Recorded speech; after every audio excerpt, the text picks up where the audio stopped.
ጤና ይስጥልን ክቡራትና ክቡራን አድማጮቻችን እንደምን አደራችሁ። የዕለተ ሰኞ የጠዋት ፕሮግራማችን ነው ጀመረ። ከሁሉ አስቀድመን መልካም ቀን እንዲሆንላችሁ እንዲሆንልን እንመኛለን። የስቱዲዮ ተረኛ አስተናጋጆች ሻያው ደጉና ሰጠኝ ዘመነነን። የተከበራችሁ አድማጮቻችን በቅድሚያ የሰዓቱን ዜና እናቀርብና የጋዜጦቻም ወቅታዊ ዘገባና ቃለ ምልልሶችን እናቀርባለን። እስከ ፕሮግራማችን መጨረሻ ድረስ ቆይታችሁ ከኛ ጋር እንዲሆን አስቀድመን እንጋብዛለን። አሁን የሰዓቱ ዜና በሻያው ደጉ ይቀርባል። ሰጤ ዘመን አመሰግናለሁ። መልካም ቀን ይሁንልን። አርስተ ዜና። በይሁዳና ሰማሪያ ቀበሌዎች የሰፈሩ እስራኤላውያንና የደህንነት ሚኒስተር ኢታማር ቤን-ግቪር የሚፈጥሩትን ግጭት ስርዓት አልበኝነት ነው ሲሉም ፕሬዝዳንት ይስሐቅ ሄርጾግ አወገዙም። በደቡብ ሊባኖስ ሂዝቦላ ሽብር ፈጣሪ በሚወነጭፋቸው ድሮን፣ ቀላል አውሮፕላን የቦምብ ጥቃት የእስራኤል ተዋጊ ወታደሮች ሕይወት መስዋዕትነት እየከፈሉ ነው። ኢራንና ኃያሉ አሜሪካ የሆርሙዝ የባህር ወሽመጥ የባህር ኃይል እገዳን ለማንሳትና ማዕቀብን ለማንሳት የታገደም ማዕቀብ የጣለ የኢራን ገንዘብ ለመልቀቅ ስምምነት ላይ ለመድረስ ከመቼውም ጊዜ ይበልጥ ተቃርቧል ተባለ። የአሜሪካም የስለላ ድርጅት የኢራን ከፍተኛ መሪ ማጅታባ ኻሜኔይ የሚንቀሳቀሰው ምስጢራዊ ከሆነም የውጭ ዓለም መዳረሻ በሌለው ውስን መሆኑን ገለጸ። ትናንት ምሽት በኪኔሬት ሐይቅ አካባቢ የመሬት መንቀጥቀጥ እንደነበረ ተገለጸ። ይህ የሚሉት የሰዓቱ ዋና ዋናዎቹ ናቸው። ዜና በዝርዝር እንሆ። በይሁዳና ሰማሪያ ቀበሌዎች የሰፈሩ እስራኤላውያንና የደህንነት ሚኒስተር ኢታማር ቤን-ግቪር የሚፈጥሩት ግጭት፣ ሁከት፣ ስርዓት አልበኝነት ነው ሲሉም ፕሬዝዳንት ይስሐቅ ሄርጾግ አጥብቀው አወገዙም። ሚኒስተር ቤን-ግቪር ኃላፊነት ስለሌላቸውም ከስልጣን ማሰናበት ይገባል ብለዋል። ፕሬዝዳንቱም ንግግራቸውን እንዲህ በመቀጠል ሰፊው የእስራኤል ሕዝብ የተወሰኑ ሰዎች በጣት የሚቆጠሩ ሰዎች እየፈጸሙ ያሉትን ረብሻም፣ ሁከትና ግጭት በትዕግስት አያሳልፈውም። በደቡብ ሊባኖስ ሂዝቦላ ሽብር ፈጣሪ የሚወነጭፈው ድሮን፣ ቀላል አውሮፕላን የቦምብ ጥቃት የእስራኤል ተዋጊ ወታደሮች የሕይወት መስዋዕትነት እየከፈሉ ናቸው። ትናንትናም እኩለ ቀን ላይ 401ኛው የምህንድስና ተዋጊ ብርጌድ ጦር ወታደር በድሮን ቦምብ ጥቃት በሞት ተለይቷል። ኢራን እና ኃያሉ አሜሪካ የሆርሙዝ የባህር ወሽመጥ የባህር ኃይል ይገዳ ለማንሳትና ማዕቀብም ለማንሳት እንዲሁም የታገደ የኢራን በቢሊዮን የሚገመት ገንዘብ ለመልቀቅ ስምምነት ላይ ለመድረስ ከመቼውም ጊዜ ይበልጥ ተቃርበዋል ተባለም። በሁለተኛው ምዕራፍ ድርድር ደግሞ ሁለቱ ወገኖች የኒውክሌር ጉዳይ የበለጸጉ ዩራኒየም ከኢራን ለማስወገድ የሚያስችል ምናልባት ሰፊ ስምምነት ላይ ሊደርሱ ነው ተብሏል። ቃል አቀባያችን ጊሊ ኮሄን ትናንት ምሽት በካናዳ ሾት ዜና ፕሮግራም ላይ ጉዳዩን ከሚያውቅ ምንጮች እንደዘገበው ኳታርና ምናልባት ሌሎች የባህር ሰላጤ ሀገራት ስምምነቱን ተግባራዊ ለማድረግ የበለጠ ዋና ሚና ይጫወታሉ ተብለው ይጠበቃሉ። ፕሬዝዳንት ትራምፕ ትናንት ማምሻውን በማኅበራዊ ገጻቸው ላይ እንደጻፉት ከኢራን ጋር ስምምነት ላይ ከደረሱ ይህ ስምምነት ጥሩ እንደሚሆን በፕሬዝዳንት ኦባማ ከተደረሰው ስምምነት በተለየ መልኩ ለኢራናውያን ከፍተኛ መጠን ያለው ገንዘብና ለኒውክሌር ጦር መሳሪያ ክፍተ መንገድ ነው። ትራምፕ አክለውም ስምምነታቸውን ፍጹም የተለየ ነው፣ ነገር ግን ምንም አይነቶችም ወይም ምን እንደሆነ የሚያውቅ የለም ሲሉ ትራምፕ አክለዋል። ያም ሆነ ይህ መጥፎ ስምምነት አላደርግም ብለው ተናግረዋል። የአሜሪካ የስለላ ድርጅቶች የኢራን ከፍተኛ መሪ ማጅታባ ኻሜኔይ የሚንቀሳቀሰው ምስጢራዊ ከሆነም የውጭ ዓለም መዳረሻ በሌለው በጣም ውስን እንደሆንም ተገለጸ። ይህ ሲቢኤስ ቴሌቪዥን ጣቢያ ተዘግቧል። እንደ ቃል አቀባይ ከሆነ ውስብስብ የሆነም የመልእክተኞች መረብ መረጃ ወደ ኻሜኔይን እና ወደ የኢራን አገዛዝ መልእክት ለማስተላለፍ ሲባል በጣም የተደበቀ ምስጢር በመሆኑና በምንም አይነት በቴክኖሎጂ መገናኛ አውታር አይነት አይጠቀምም። እንደ ቴሌፎን፣ እንደ ቪዲዮ፣ እንደ ቴሌቪዥን የመሳሰለ አይጠቀምም። በዚህ ለሕይወቱ ስጋት ስለሆነ በጣም ተሰውሯል፣ ተደብቋል ይላል ዜናው። መረጃ ማስተላለፍ ላይ ያለ ችግሮች ስላለበት ነው።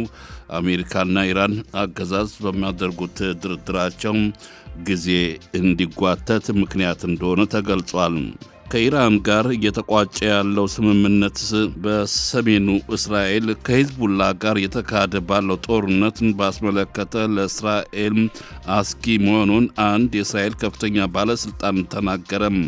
ባለሥልጣኑ እንደገለጸው በደቡብ ሊባኖስ በግጭቱ መስመር ላይ ካሉት የባለሥልጣናት ኃላፊዎች መካከል አንድ ትናንት እንደገለጹት ሽጠውናል ሲል ተናግሯል። ይህንን የዘገበው ሮቢ ሐምራሸለግ በካን ዜና ላይ ነው።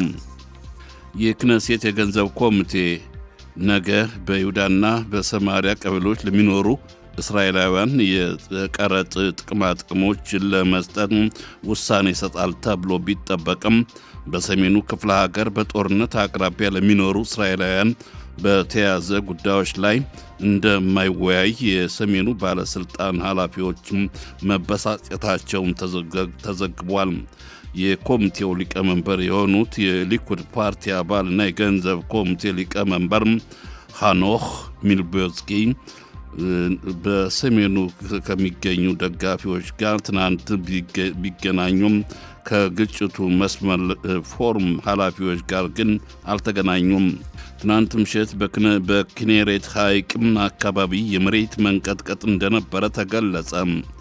ክብደቱ፣ ጥንካሬ፣ የመሬት መንቀጥቀጥ ኃይሉ በሬክታር መለኪያም 3.2 ያህል እንደነበረም የጂኦሎጂስቶች የመሬት ውስጥ ከርስ ተመራማሪዎች አስታውቋል።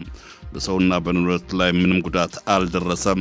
በሰሜኑ በጎላን ኮረብታ ዛሬ ጠዋት ወታደራዊ ልምምድ ይካሄዳል። የልምምዱ አንድ አካል የጸጥታ ኃይሎችና ተሽከርካሪዎች እንቅስቃሴ የሚኖር ሲሆን በአካባቢው የተኩስ ድምፅና የፍንዳታ ድምፅ ይሰማል። ልምምድ የዓመታዊ የሥልጠና መርሃ ግብር አካል ሆኖም አስቀድሞ ታቅዶ የነበረ ሲሆን የጸጥታ ችግር አይፈጠርም የሚል ስጋት የለም ይላል መከላከያ ሰራዊቱ። የአየር ጸባይ ትንበያ በዛሬ ሰኞ በዋናነት በተራራማ በከፍተኛ ቦታዎች እና በመሃል ሀገር የሙቀቱ መጠን ይጨምራል። ከዛሬ ነገ የሙቀቱ መጠን ይጨምራል በመጠኑ። ከዛ ሲቀጥል ወደ ሮብና ሐሙስ ከሰነበተው ተመሳሳይ ይሆናል። ሙቀቱና ቅዝቃዜ ዛሬ በዲግሪ ሴንቲግሬድ ኢየሩሳሌም ከተማና አካባቢዋ 24 ዲግሪ ሴንቲግሬድ፣ ተላቪቭና አካባቢዋ 25፣ ሃይፋና አካባቢዋ 23፣ ቤርሼባ ከተማና አካባቢዋ 28፣ በኢላት ከተማና አካባቢዋ 34 ዲግሪ ሴንቲግሬድ ይሆናል። ዜናው የእስከዚሁ ነው። ሰጠኝ ይሻያው ለዜናው እናመሰግናለን።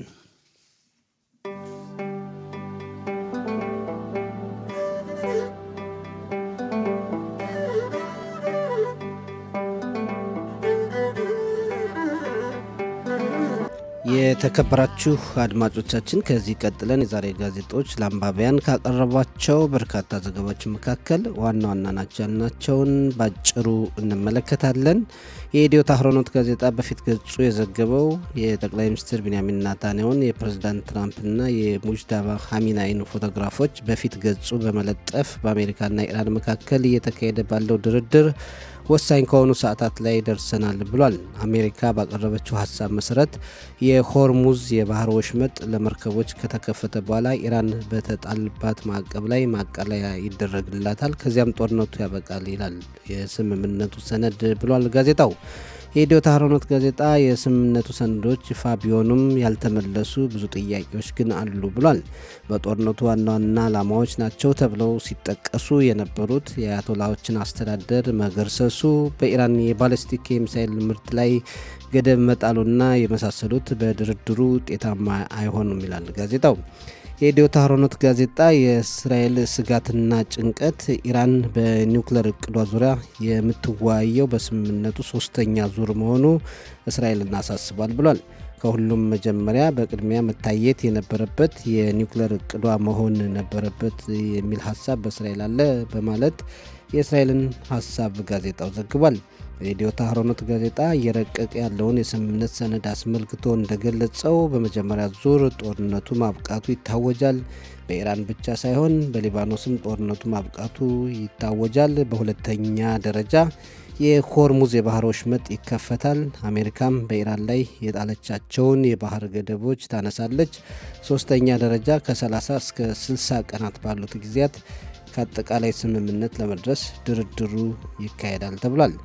በአሜሪካና ኢራን ድርድርና እየረቀቀ ባለው ስምምነት ሰነድ 6 የሚሆኑ ዋና ዋና ነጥቦች መካተታቸው ተገልጿል። አንደኛው የቀጠናው ግጭት እንዲቆም ይደረጋል። በኢራን ላይ የሚካሄደው ጦርነት ብቻ ሳይሆን በሊባኖስና ሌሎች የባህር ሰላጤው ሀገራት ያሉ ግጭቶች ይቆማሉ። ሁለተኛ ኢራን የታገዱባት ገንዘቦች፣ ንብረቶች ይለቀቁላታል። እንዲሁም ነዳጅ ያለ ገደብ እንድትሸጥ ይሆናል። ሶስተኛ የባህር ኃይል እገዳ ይነሳላታል። አራተኛው ሆርሙዝ የባህር ወሽመጥም ለንግድ መርከቦች ክፍት ይሆናል። በዓለም አቀፍ የነዳጅ ንግድ ላይ ከፍተኛ ተጽዕኖ አለው። የሆርሙዝ የባህር ወሽመጥ በኢራን ቁጥጥርና ክትትል ስር ሆኖ በድጋሚ ክፍት ይደረጋል ተብሏል። ኢራንም ያለ ክፍያ መርከቦች እንዲያልፉ ታደርጋለች። አምስተኛው የአሜሪካ ጦር በአካባቢ እንዲወጣ ይደረጋል። አሜሪካ በመካከለኛው ምስራቅ ያላትን የጦር ኃይል እንድታስወጣ ኢራን ጠይቃለች። ለሰላም ሲባል አሜሪካ ይህንን ትፈጽማለች ተብሎ ይጠበቃል። ይሁን እንጂ ተግባራዊነቱ ምን ያክል ነው የሚለው ሌላ ጥያቄ አስነስቷል ተብሏል። ስድስተኛው የኢራን የኒውክሌር እቅድ ጉዳይ ነው። ድርድር ይካሄድበታልም የተባለው በመጨረሻ አሜሪካና ኢራን ስምምነቱን ከፈረሙ በኋላ ቀሪው የኒውክሌር ጉዳይ ይሆናል። ችግሩን በዘላቂነት ለመፍታት ከ30 እስከ 60 ቀናት ውስጥ ባለው ጊዜ ሁለቱ ሀገራት ይደራደራሉ ተብሏል። የኢዲዮት አህሮኖት ጋዜጣ ክፍት የሆኑ እና የሚቆዩ ጉዳዮች በሚል እንደዘገበው የኢራን የኒውክሌር ጉዳይ፣ የተብላለው የኡራኒየም ማዕድንና የኢራን የረዥም ርቀት ተወንጫፊ ሚሳኤል ጉዳይ በተንጠልጠል የሚቆዩ ይሆናሉ ብሏል። የማሪቭ ጋዜጣም በአሜሪካና ኢራን መካከል እየረቀቀ ያለው የስምምነት ሰነድን በተመለከተ ሰፊ ዘገባን አቅርቧል። የአሜሪካው ፕሬዝዳንት ዶናልድ ትራምፕ ከኢራን ጋር ከመግባባት የደረስን እንደሆነ ብለው አውጀዋል። የሆርሙዝ የባህር ወሽመጥን ለመክፈት ጦርነቱንም ለማቆም መቃረባቸውን አስታውቀዋል። ትራምፕ ጊዜው ለኛ ነው ብለዋል። የኢራን መሪዎች እንደሚሉት ደግሞ በአሜሪካ የተያዘባቸው ገንዘብ ይለቀቅላቸዋል ተብሎ ቃል እንደተገባላቸው ተናግረዋል። ይህ የሚደረገውም የተብላላውን የኡራኒየም ማዕድን ከኢራን ካስወጡ በኋላ መሆኑን ገልጸዋል ተብሏል። የእስራኤሉ ጠቅላይ ሚኒስትር ቢንያሚን ኔታንያሁ በበኩላቸው በአሜሪካና ኢራን መካከል የሚደረስበት የመጨረሻው ስምምነት የሀገሪቱን የኒውክሌር ጦር መሳሪያ ባለቤትነት ስጋት ማስቀረት አለበት ብለዋል። የእስራኤል ሕዝብ እየረቀቀ ስላለው ስምምነት ምን ይላል የሚል ሀሳብ አቅርቦ ማሪቭ ህብረተሰቡን ጠይቆ የአንዳንድ ሰዎችን ምላሽ በዛሬ ዘገባው አቅርቧል። አሎና የተባለችው ግለሰብ ከፔታህ ቲክቫ ሰዎች ሁኔታው ሁሉ አሰልችቷቸዋል የሚል ምላሽ ሰጥታለች። በየጊዜው ስለ ጦርነቱ መነገሩ ስላሰለቸ አሰልች ጉዳይ ነው ያለችበት ሁኔታ አለ። አሎና ሽሞን አድሪ ደግሞ ከሴድሮት ፕሬዝዳንት ትራምፕ እኛን ሽጠውናል ብለዋል። መኢር አራድ የተባሉት ግለሰብ ከኪቡጽ ማጌን አንድም ሰው ምን እየተደረገ እንደሆነ አያውቅም ብለዋል። ሞራን ዳዶሽ ከጎሮን ሰፈር ደግሞ አሁን እኛን ማነጋገሪያው ጊዜ ደርሷል ብለዋል። የፔታህ ቲክቫ ከተማ ምክትል ከንቲባ ጽቢ በበኩላቸው ተጨማሪ ጉዳይ ይቆየናል፣ የኢራን የኒውክሌር ጉዳይ የት እንዳለ አይታወቅም ብለዋል። የአሽከሎን ከተማ ሸንጎ አባል ታማር ኪደር ደግሞ ለዚህ አይደለም ወደ ጦርነት የወጣ ነው ብላለች። ጊላድ የተባሉት ግለሰብ ከቴል አቪቭ ደግሞ ሰዎች ማሸነፍን ብቻ አይደለም የሚፈልጉት፣ በአንድ በኩል ሰዎች ጦርነት አይፈልጉም፣ በሌላ በኩል ደግሞ አንዳንድ ነገሮችን ትቶ የሚደረግ ስምምነት ደግሞ ጥልቅ ስጋት አምጥቷል ብለዋል። ያዕቆብ የተባሉት ግለሰብ ከባቲያም ከተማ ደግሞ ለትውልድ የሚተርፍ ትልቅ ስትራቴጂካዊ ኪሳራ ነው ብለዋል። እስራኤል ናሆም የተባሉት ግለሰብ ከራማት ጋን ደግሞ ይህ የእስራኤል ውድቀት ነው፣ የኢራን ደግሞ አሸናፊነት ነው። ሁኔታው በእግር ኳስ ጨዋታ ውጤት ሲታሰብ ኢራን 9-0 እስራኤልን አሸንፋለች። ከ40 ቀናት ጦርነት በኋላ ምን አተረፍን ብለዋል። በአጠቃላይ በአሜሪካና ኢራን መካከል እየረቀቀ ያለው ስምምነት መጥፎ መሆኑን የተለያዩ ዜጎች መግለጻቸውን ማዕሪብ በዛሬ ዘገባው ተመልክቷል። ሌላው የማዕሪብ ጋዜጣ የዘገበው የሰሜን እስራኤል ነዋሪዎች አካባቢውን አትርሱት በማለት ለመንግስት ጥሪ ማቅረባቸውን ነው። በአሜሪካና ኢራን መካከል እየረቀቀ ያለው ስምምነት ያሰጋቸው መሆኑንም ገልጸዋል። በእንዲህ እንዳለ የሂዝቦላ ድርጅት ከሊባኖስ አዋሳኝ ድንበር አካባቢ ወዳሉ ሰፈሮች ጦር መሳሪያ መተኮሱን ቀጥሏል። የእስራኤል መከላከያ ሰራዊትም በደቡብ ሊባኖስ የሂዝቦላን ድርጅት ማጥቃቱን አላቋረጠም። አካባቢው በጦር ቀጠና ውስጥ ይገኛል። የሂዝቦላ ድርጅት ከቅርብ ጊዜያት ወዲህ የሚተኩሰው ቀላል ድሮን ጉዳት ማድረሱን ቀጥሏል። ባለፈው ሳምንት መጨረሻ ዓርብ ዕለት በድሮን ጥቃት ኖአም ሃምቡርገር የተባለውን ወታደርም ገድሏል። የቀብር ስነ ስርዓቱም ትላንት ተፈጽሟል። ማዕሪብ በዛሬ ዘገባው ካቀረባቸው ጉዳዮች መካከል አንዱ ፕሬዝዳንት ሄርዞግ በእስራኤል ማህበረሰብ የሚታዩ ግጭቶች መቆም አለባቸው፣ ስርዓት አልበኝነትም መቆም አለበት፣ በይሁዳና ሰማሪያ ቀበሌዎች የሚታዩ ግጭቶች በጣም አሳሳቢ ናቸው በማለት ሁኔታው በሕግ አስከባሪዎች ዘንድ ትኩረት እንዲሰጠው ጥሪ አቅርበዋል። እንዲሁም የብሔራዊ ደህንነት ጥበቃ ሚኒስትር ኢታማር ቤን-ግቪር ከቱርክ ተነስተው ወደ ጋዛ ሰርጥ ለመግባት የሞከሩ የውጭ ሀገር ዜጎች ላይ ያሳዩትን ድርጊት ተገቢነት የሌለው ነው በማለት ነቅፈዋል። ሚኒስትር ቤን-ግቪር በበኩላቸው ይስሐቅ ሄርዞግ ፕሬዝዳንት ሊሆኑ አይገባም የሚል ምላሽ መስጠታቸውን ማዕሪብ በዛሬ ዘገባው ተመልክቷል። ሌላው ሁሉም ጋዜጦች ዛሬ የዘገቡት ትላንት በኤሜክ እስራኤል አንድ ቀላል አውሮፕላን ከመሬት ወድቆ ተከስክሶ ዩቫል አምበርና ኢታይ ታልሚ የተባሉት ሁለት ሰዎች ሕይወታቸው አልፏል። የአደጋው ሰለባ ከሆኑት መካከል ዩቫል የ50 ዓመት ግለሰብና የእስራኤል አየር ኃይል ተዋጊ አውሮፕላን አብራሪና በተጠባባቂው ጦር የሚያገለግሉ ሲሆኑ ሁለተኛው ሰለባ ደግሞ ኢታይ ታልሚ የ72 ዓመት ግለሰብና የኤላል አየር መንገድ የቀድሞ አውሮፕላን አብራሪ ናቸው። ቀላሉ አውሮፕላን ከመሬት ወድቆ የተከሰከሰበት ምክንያት እየተጣራ ነው ብሏል ጋዜጣው። የሐሬጽ ጋዜጣም ዛሬም እንደ ሌሎች ጋዜጦች በኢራንና አሜሪካ መካከል ከዘላቂ ስምምነት ለመድረስ እየረቀቀ ያለውን ሰነድና ያለውን ስጋት ዘግቧል። ትራምፕ ከኢራን ጋር ተቻኩለው እንደማይፈራረሙና የኢራን የኒውክሌርን እቅድ በቀላሉ የማይተው መሆኑን በድጋሚ መግለጻቸውን ጋዜጣው ዘግቧል። የሰሜን እስራኤል ነዋሪዎች በጦርነት ቀጠና ውስጥ ሆነው ብዙ ችግር እያዩ እንደሆነና መንግስት ረስቶናል የሚል ስሜት ያደረባቸው መሆኑን ዘግቧል ሐሬጽ። የእስራኤል ሀየውም ጋዜጣም የኢራንና አሜሪካን የስምምነት ሁኔታ የሰሜን እስራኤልን ተጨባጭ የጸጥታ ችግር ዘግቧል። ሌላው ብዙ እስራኤል ዜጎች በይሁዳና ሰማሪያ ቀበሌ በሚገኘውና ኤ እየተባለ በሚጠራው አካባቢ በብዛት እየገቡ ይገኛሉ። ዋና ዓላማቸውም በቀላል ክፍያ መዝናኛና ጊዜ ማሳለፊያ ለማግኘት ነው። ግን ደግሞ በአካባቢው መግባት አደጋ መሆኑ ይታወቃል። እስራኤላውያን ዜጎች የዋጋውን ጉዳይ በመመልከት ፍልስጤማውያን በሚኖሩበት ኤ በተባለው አካባቢ ለጉብኝት እየገቡ ነው፣ ግን አደጋውን እየተመለከቱ አይደለም ብሏል የእስራኤል አየም ጋዜጣ በዛሬ ዘገባው። የተከበራችሁ አድማጮቻችን የዛሬ ጋዜጦች ካቀረቧቸው በርካታ ዘገባዎች መካከል ዋና ዋና ናቸው ያልናቸው ርዕሰ ጉዳዮች እኒህን ይመስላሉ። ፕሮግራማችን ይቀጥላል። ቆይታችሁ አብሮን ይሁን።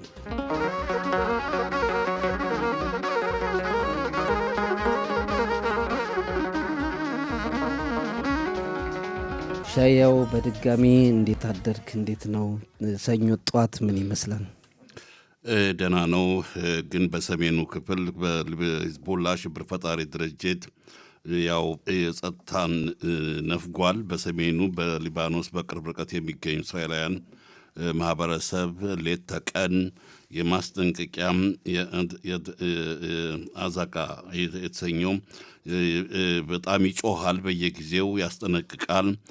በዚህም በጦር ግንባር ባሉ ወታደሮች ላይ እየደረሰ ያለ ጉዳት ቀላል እንዳልሆነ ነው እንጂ አሳሳቢነቱና እንደዚህ ሁሌ የሚጠየቀው በብዙሃን መገናኛ አውታር የአሜሪካና የኢራን ስምምነት ላይ ለመድረስ ሊፈራረሙ ከመቼውም ጊዜ በበለጠ ሁኔታ ተቃርበዋል ይባላል። እንግዲህ እንዴት ነው እሱ ጉዳይ ነው የመጀመሪያ መወያያችንና ከዘላቂ ስምምነት ላይ ለመድረስ እየረቀቀ ያለው የስምምነት ሰነድ ለእስራኤል ያለው ጥቅምና ጉዳት ምን ይመስላል? እንዲያው በጦርነቱ የተቀመጡ ዓላማዎችም አሉና እነሱን ያሳካል ወይ? ይሄ በጣም ማንም በትክክለኛም ትኬታማነቱ በሰላማዊ ድርድርነቱ ለእስራኤል ብሔራዊ ደህንነትን ይጠቅማል አይጠቅምም የሚለው በእርግጥ በአስጊነት እንዳለ ነው እየታየ ያለ በእስራኤል በኩል።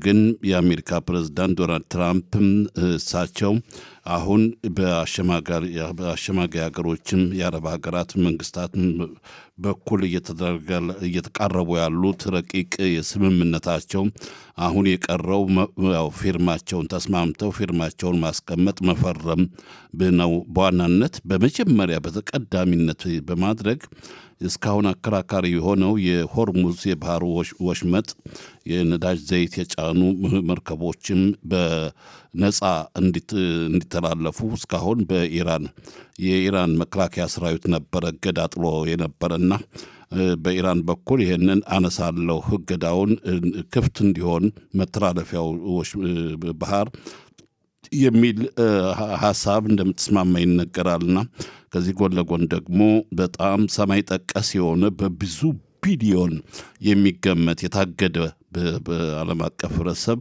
የኢራን መንግስት ገንዘብ በተለያዩ በዓለም ባንኮች ላይ ታግዷል፣ ተይዟል። አሁን ይህን ትራምፕ ይህን እንዲለቀቅ በቀጥታ ለኢራን መንግስት የሚተላለፍለት ሳይሆን ከአሸማጋይ የአረብ ሀገራት መካከል በኳታር አማካይነት ወደ ኢራን መንግስት ያ ገንዘብ እንዲተላለፍ በጣም ብዙ ገንዘብ ነው፣ በብዙ ቢሊዮን የሚገመት ገንዘብ ነው ተብሏል።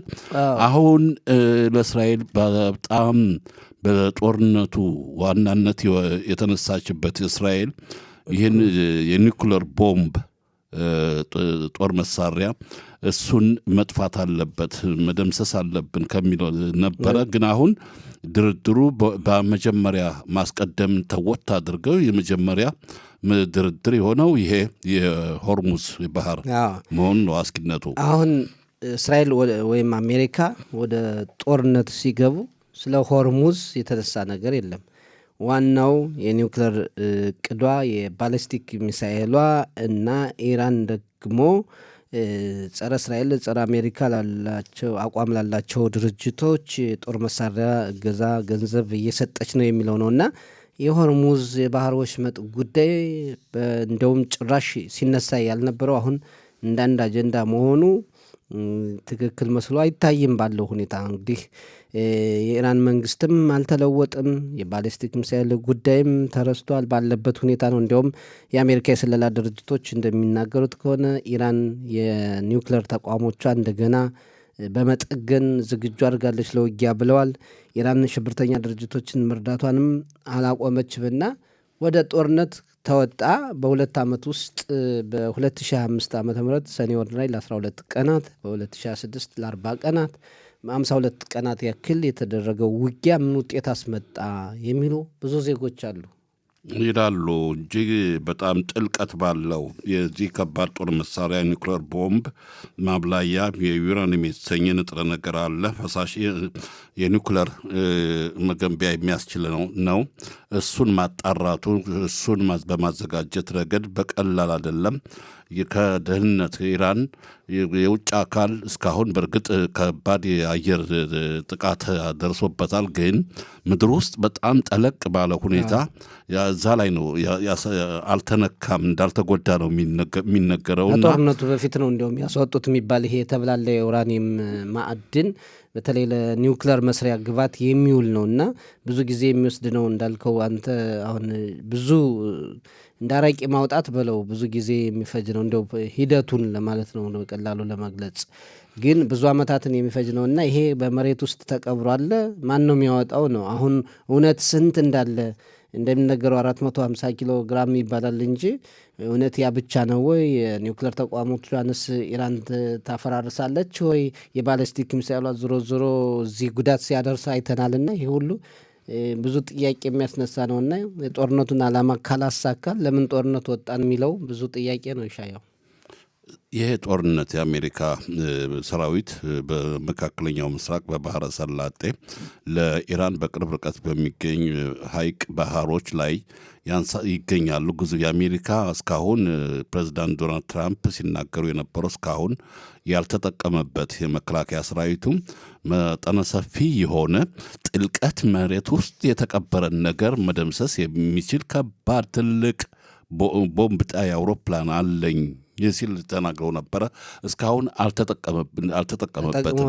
ቢሽታይም ቢ2 በተሰኘው እኮ ተጠቅመዋል፣ አይተናል። እንደዛ ብለዋል። ግን አሁንም ቢሆን ሁለተኛ ጦርነት በሁለተኛው ለመጨረሻ ጊዜ በከባድ ሁኔታ ጥቃትና በኢራን ላይ እንወስዳለን ሲሉ በተደጋጋሚ ሲዝቱ ቆያይተው ነበረና ያን ተወት አድርገው በድርድር በዲፕሎማሲያዊ በፓኪስታን አሸማጋይነት ሲደራደሩ ቆዩና ወዳሁኑ የሚደርሰን መረጃ ያው ለስምምነት ላይ ለሰነድ ላይ መፈረም ተቃርበዋል ተብሏል። ይህ አስጊነቱ የእስራኤል መንግስት ከፍተኛ ባለስልጣናት ለእስራኤል አስጊ የሆነው የኒኩሌር ከባድ ጦር መሳሪያና በዋናነት በግንባር ጦር እስራኤልን እያጠቃ ያለው ሊባኖስ በቅርብ ርቀት የሚገኝ ሂዝቦላ ሽብር ፈጣሪ ድርጅት ነው። እሱን መደምሰስ አሁንም ቢሆን ጦርነቱ በሰሜኑ ክፍል እየተካሄደ ስለሆነ ይህንን ደግሞ ከኢራን ድርድር ጋር ለምን በብቻ መታየት የሚገባ መሆኑ ለምን ይህ በድርድር ተኩስ አቁሙ ከኢራን እየተባለ የሚለውን የሂዝቦላ ድርጅት በእስራኤል በኩል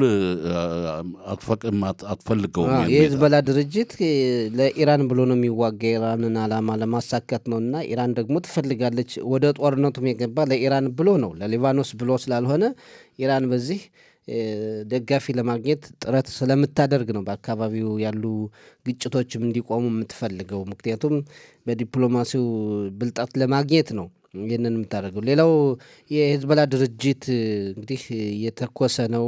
አሁን በአሁኑ ሰዓት እንኳን ይፋ የሆነው ሌላ ወታደር የ50 አለቃ ኖራይ ሌዘር የተባለ ወታደር በደቡብ ሊባኖስ እንደተሰዋ ነው አሁን ይፋ እየሆነ ያለና የሂዝቦላ ድርጅት አሁንም በቀላል ድሮን ጥቃት ማድረሱ እንደቀጠለ ነው። እንዲያውም አሁን የሂዝቦላው ድርጅት መሪ ናኢም ካሰም ምንድናለ የሊባኖስ መንግስትን እንጣል የሚል ሁሉ ጥሪ አቅርቧልና ይሄ አደጋነቱ ከፍተኛ ነው።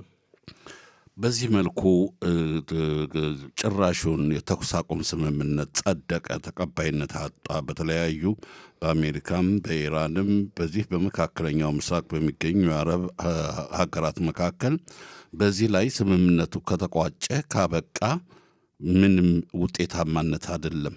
ለምን የሽብርተኝነትን በዚህ እስራኤልን በግንባር ቀደም ሆነው እያጠቁ በኢራን ድጋፍ የሽብርተኛ እንደ ሂዝቦላ ከሊባኖስ እንደገና የመን ውስጥ የሚገኝ ሁቲ የተሰኘው አማጽያን የመሳሰሉ ሽብር ፈጣሪዎቹ ትጥቃቸውን ካልፈቱ ከሽብርተኝነት ጸረ እስራኤል እንቅስቃሴያቸውን ካላቆሙ ምንም ጦርነቱ አበቃ ብሎ መናገር አይቻልም።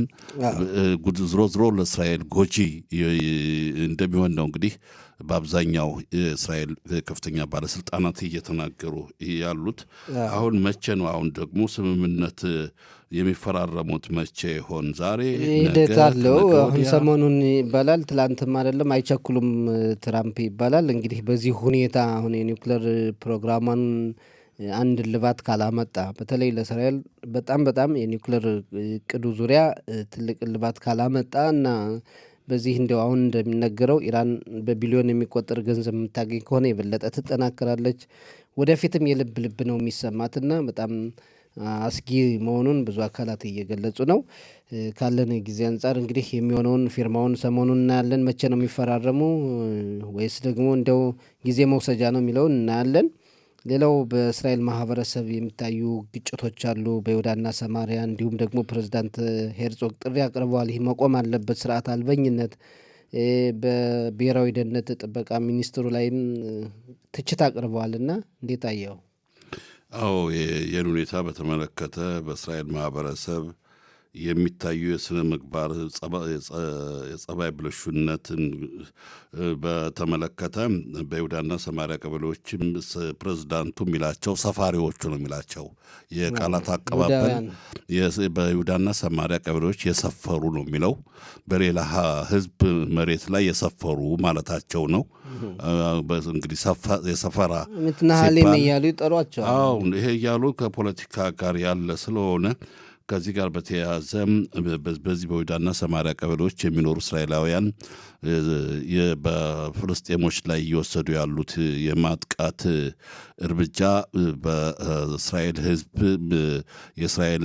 ሰፊውን እስራኤል ህዝብ ስም የሚያረክስ በዓለም አቀፍ ህብረተሰብ ዘንድ እስራኤል መጥፎ ሀገር ብልሹ የሆነች ሀገር ተብላ እንድትፈረጅ እያደረገ ስለሆነና በዋናነት እነዚህ ሁሉ አይደለም የእስራኤል ህዝብ አይደለም የተወሰኑ ሰዎች ነው በጣት የሚቆጠሩ ሰዎች ናቸው በስርዓት አልበኝነት ረብሻ፣ ግጭት፣ ሁከት እየፈጠሩ ያሉትና እነሱም ብቻ ሳይሆኑም የደህንነት ሚኒስተር ኢታማር ቤን-ግቪር ከሳቸው በማይጠበቅ ኃላፊነት መውሰድ የሌላቸው ስለሆኑ እሳቸው ስልጣናቸውን ይልቀቁ። በትናንትናው ዕለት በጣም ጠንካራ የሆነ ወገዛ ተናግረዋል። እንግዲህ ይህ ሁኔታ እንግዲህ ያው ቀላል ነገር አይደለም። በይሁዳና ሰማሪያ ቀበሌዎች የሚታየው የይሁዳውያን ሰፋሪዎችም ሆነ የፍልስጤማውያን እንግዲህ ሰፋሪዎች እየተባለ የሚጠራው እዛ አካባቢ የሰፈሩ ይሁዳውያን እንደው ጠብ ያለሽ በዳቦ እንደሚባለው በፍልስጤማውያን ላይ እንዲሁ ተነስተው በጥላቻ የሚያደርሱት ድርጊት ማወገዝ አለበት። የጸጥታ ጥበቃ አባላትም ማውገዝ አለባቸው። በዛ አካባቢ ያሉ ኃላፊነት ያለባቸው አካላትም ሊያወግዙት ሊታገሉት የሚገባው ነገር ነው። ሌላው ደግሞ ቤን-ግቪር እንደሚታወቀው ወደ አዛ የባህር ዳርቻ ለመግባት በጣሩ የተለያዩ ሀገራት ዜጎች ላይ ያሳዩት ድርጊትም እየተወገዘ ነው። እሳቸውን ራሱ ወደ አውሮፓ እንዳይገቡ አንዳንድ ሀገራት አግደዋል። አሁን ወደፊትም በጠቅላላው ለማገድ ጥረት የሚደረግበት እንደሆነ በሚቀጥለው ወር ስብሰባ የአውሮፓ ህብረት ስብሰባ የሚያደርግ ነው። አንዳንድ ጊዜ እስራኤልን የሚያስወቅስ ነገር ለምን ይሰራል? እስራኤል በዓለም ላይ በጸረ ሴማዊ እንቅስቃሴ ብዙ እያወገዘች ባለችበት ወቅት እኛ ደግሞ እዚህ ማክበር እርስ በርስ ሃይማኖትንም ማክበር የሃይማኖት ምልክት የሆኑትን ማክበር በይሁዳና ሰማሪያም ደግሞ አንድ ሰው ግጭት እስካልፈጠረ ድረስ እስካላጠቃህ ድረስ ማከባበር ግድ ይላል።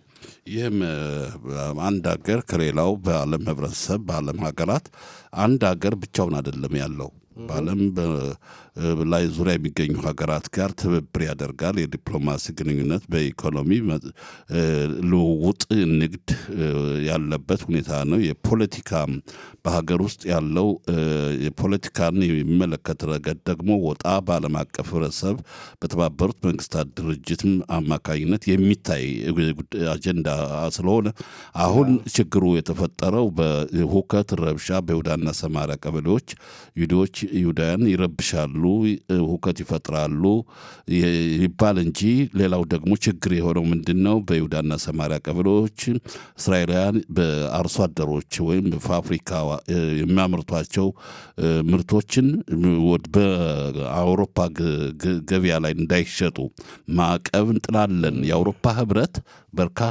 ሀገራትን ያካተተ ነው። የአውሮፓ ህብረት አሁን በይሁዳና ሰማሪያ የተመረቱን ነገሮችን ለአውሮፓ ገበያ እንዳይቀርቡ ማዕቀብ እንጥላለን እያሉ እያስፈራሩ ነው። አዎ በጣም እሱም አንድ ጉዳይ ነው። ሻያው እንግዲህ ካለን ጊዜ አንጻር እንደው በአጭሩ የጠቅላይ ሚኒስትር ናታንያሁ ክስ ይሰረዝልኝ ጥያቄ ፕሬዚዳንት ሄርዞግ ለጊዜው ተወት አድርገውታል። ምክንያቱም ፕሬዚዳንት ትራምፕ ጠቅላይ ሚኒስትሩ ከዚህ ከአቃቤ ሕግ ጋር ከስምምነት እንዲደርሱ ጥሪ ቢያቀርቡም አልተገኙም። እንደገናም እሳቸው በተለያዩ ፍርድ ቤት የሚቀርቡበት ጉዳይ በቅርቡ ያልቃል ተብሏልና እንደው በአንድ ደቂቃ ይሄ ነው በጣም አከራካሪነቱም። ፕሬዚዳንት ትራምፕ በእስራኤል ውስጣዊ የፖለቲካ ጣልቃ ገብተው የእስራኤል ሕግና ፍትህ ፍርድ ቤቶች አሉት በዲሞክራሲ ስርዓተ መንግስት ያለባት ስለሆኑም በውስጧ የውጭ መሪ ጣልቃ ገብነት በእስራኤል በሚል ፕሬዝዳንት ሄርጾግ አልተቀበሉትም። ከስድስት በላይ ነው በድጋሚ ለብንያሚን ኔታንያሁ ምህረት ያደርጉ በማለት ጥሪ አስተላልፈው ነበረ። ግን የእስራኤሉ ፕሬዝዳንት ሄርጾግ አልተቀበሉትም፣ ውድቅ አድርገውታል። ይህን ምህረት አላደርግም እንዳሉ ናቸው። በጣም ያዩት ነው። ግን ደግሞ ከስምምነት እንዲደርሱ ነው ሁለቱ አካላት በተለይ አቃቤ ሕግ መካከል ናታንያሁ የተጠረጠሩባቸውን ጉዳዮች ከከሳሽ አካላት ጋር ከስምምነት እንዲደርሱ የተባለበትን ሁኔታ ናታንያሁ ጥሪውን ለጊዜው ችላ ብለዋል በሚል ነው። ለወደፊት ምን ይደረሳል የሚለውን እናያለን። ሻያው እናመሰግናለን። ይሆን ይሉታል። ይሄ እንግዲህ ምናልባት በአጥፊነት የተከሰሰ አሁን እምነት ማመን ይናው በጥፋተኝነት አምኛለሁ አዎ ብሎ ከተናገረ በዛም የሚጣልበት በፍርድ ቤት ቅጣቱ ይቃለላል የሚል አባባል ነው። እንግዲህ እናየዋለን። እናመሰግናለን።